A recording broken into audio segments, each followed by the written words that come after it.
Welcome to our proposal for your renewable energy system. To start, we will go over specifications of the project. Maya Borghese will detail the location. Nikki Todorov will cover system details, including the size, capacity, and projected energy production. And the goals of the project will be outlined by James Garton. Ainsley Bulmer, who has expertise in the electric utility policies in Arizona, will then address the details of net billing and net metering, which would be very important for this project.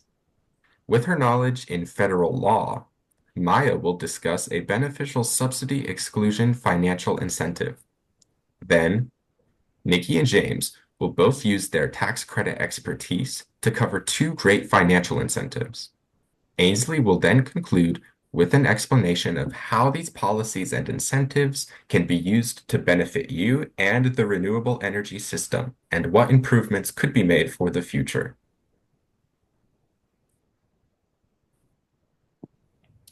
The location for this project features a residential property in Phoenix, Arizona, as seen here on the right.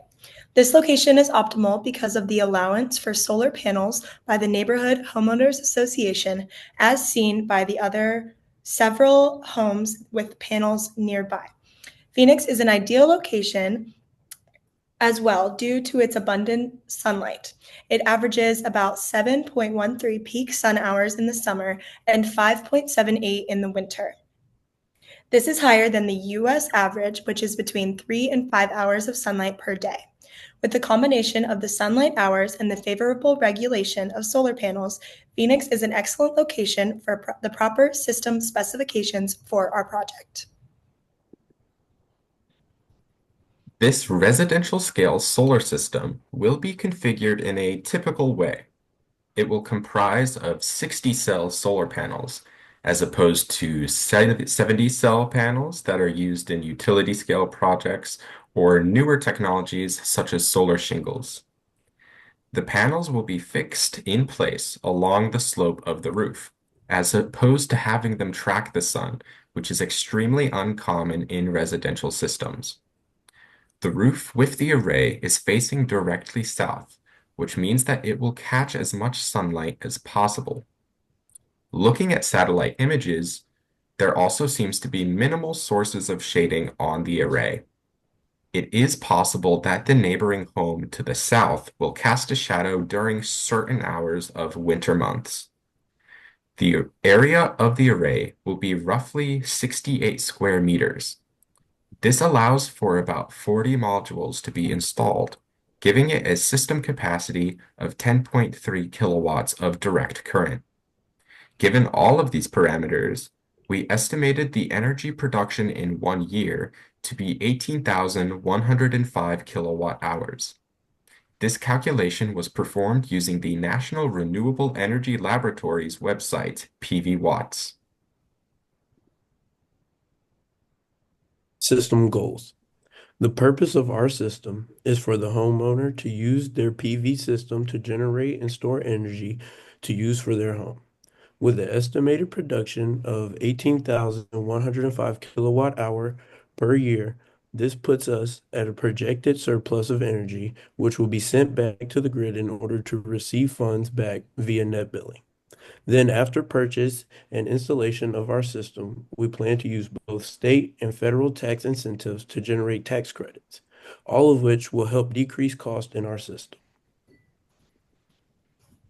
Arizona is known for being one of the few states that uses net billing instead of net metering. With net billing, the credits for excess solar generation are based on the wholesale electricity rate, which is typically 5 to 10% lower than the retail rate. For example, a net billing excess generation credit rate in Arizona may typically be 9 cents per kilowatt hour, while the net metering rate would be 12 cents per kilowatt hour. While a little different than net metering, it still provides financial benefits for residential solar users. To ensure some stability, Arizona limits how much the credit rate can decrease over time. By law, the credit rate cannot drop by more than 10% per year, which helps prevent long-term value, or which helps protect long-term value of your solar investment. Both net metering and net billing offer compensation for the extra solar energy your system sends back to the grid. However, the way credits are calculated under each system is quite different. Under net metering, used by the majority of the states, the credits you earn for excess generation are equal to the full retail electricity rate, the same rate you pay for power from the grid. This means you're compensated dollar for the electricity you provide. Under net billing, the credits are equal to the wholesale electricity rate. Electricity is first produced and sold on the wholesale level before it is sold and distributed to consumers on the retail level. This means that in general, the wholesale electricity price will be lower, meaning residents will receive a lower amount for excess generation. In general, net metering offers higher compensation by aligning with the retail rate, allowing users to receive higher credits. This also helps the offset of electricity bills. Finally, net billing credits can decrease over time, while net metering credits again are based on the retail rate. Arizona's net billing approach reflects the wholesale value of solar electricity while still incentivizing renewable energy. However, a net metering approach may be more financially incentivizing to Arizona residents. The Arizona Residential Energy Conservation Subsidy Exclusion Program provides major significance to our project. This program ensures that any benefits, such as rebates or financial incentives that a resident receives from a utility company for saving energy, will not be counted as taxable income. Such incentives can come from installing solar panels, home insulation, or installing energy-efficient appliances. You can find out more information about this exclusion program using the link provided below. There are several key benefits of this program to our project. One is tax saving. By reducing taxable income, this program helps to lower the financial burden of renewable energy projects on residents looking to implement them into their daily lives. As we discussed earlier, Arizona is a state known for its abundance of sunshine, and this program allows homeowners to take advantage of the solar potential here. In addition to this, Arizona has a renewable energy goal of 15% of energy provided from renewable sources by 2025. And this program allows for more support in these goals by making it easier and more appealing to residents to implement solar panels on their homes. Lastly, there is an enhanced return on investment for homeowners. This program by helping homeowners save money from installing solar panels increases the financial viability of going solar in the first place, which can be very expensive for the average homeowner. Overall, this program makes it easier for homeowners to adopt renewable energy sources. A significant financial incentive for this project will be the federal residential solar tax credit.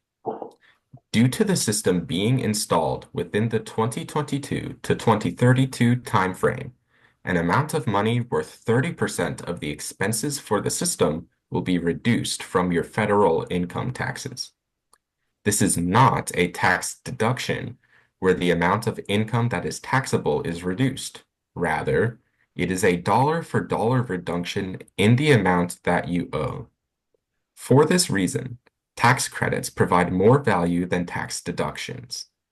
Without an extension of this tax credit from the Inflation Reduction Act of 2022, there would not have been any federal tax credit for residential solar systems installed this year. With the extension, the tax credit will now expire in 2035. This system qualifies because it will be a new installation that you own, and it will be located at your place of residence. The 30% of the system expenses includes a few things. First, the actual cost of the PV modules, as well as balance of system components, such as wiring, the inverter, and roof racking.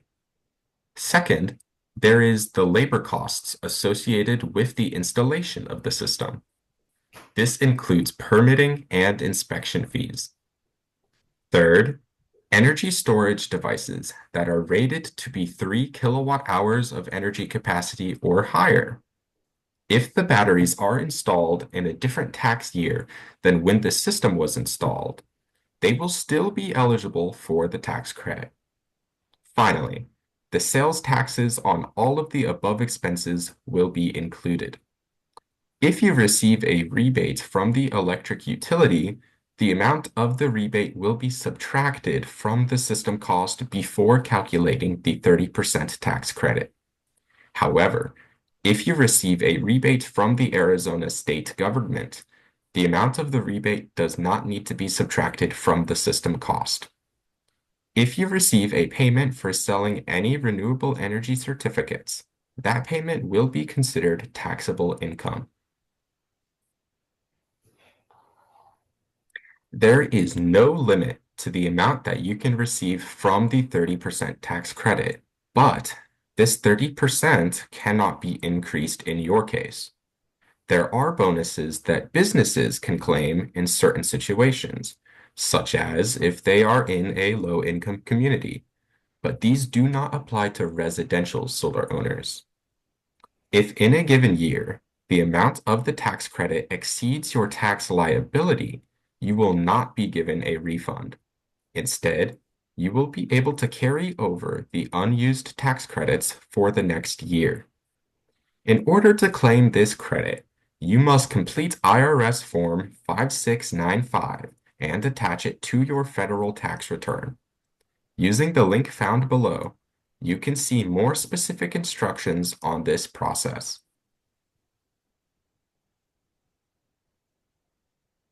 The Arizona Residential Solar and Wind Energy System Tax Credit is a great option for our solar setup. It is an incentive that is simple in nature and helps the homeowner. It is offered to residential PV systems in Arizona that provide heating, cooling, electrical power, mechanical power, and solar daylighting. It is applicable to the price of both installation and purchasing of the PV system for up to 25% or $1,000, whichever is less. The $1,000 is a lifetime limit and the maximum amount, regardless of the number of energy devices installed. To obtain this incentive, you have to reside in Arizona and not be a dependent to another taxpayer. You must fill out the Arizona Tax Form 310, where it is going to ask what kind of system you have and how much did it cost. With that filled out, you then receive the deduction based on the 25% standard or the $1,000 when you file the form with your tax return. The person who sells you your solar energy device must furnish you with a certificate stating that the solar energy device complies with Arizona's solar energy device requirements. If you designed and installed the system yourself, you will not receive such a statement, but your solar energy device must meet the required criteria. This credit is non-refundable, so you will not be able to obtain any leftover amount on your tax return, but it does roll over for 5 consecutive years. This does not apply to leased PV systems or power purchasing agreements. To obtain this incentive, the PV system must be owned or eventually owned by the property owner on their Arizona property. So with a leased PV system, the leasee does not own the system, so they cannot accept the credit. Same with the PPA agreement. The homeowner is paying for solar energy and does not own the PV system it is being sourced from. But with our system, this is not a problem. To conclude, Arizona's policies and incentives are helpful in promoting the use of residential solar energy. Incentives like the federal and state tax credits work together to promote solar installation. Residential energy conservation subsidy exclusion ensures economic savings for investing in renewable energy. Net billing offers an excess generation credit, which gives back to the energy grid while compensating residents. Future policies and incentives could benefit from a transition to net metering, which allows for higher excess generation credits. Secondly, leftover tax credits received from state and federal governments could roll over into tax returns to act as a higher incentive.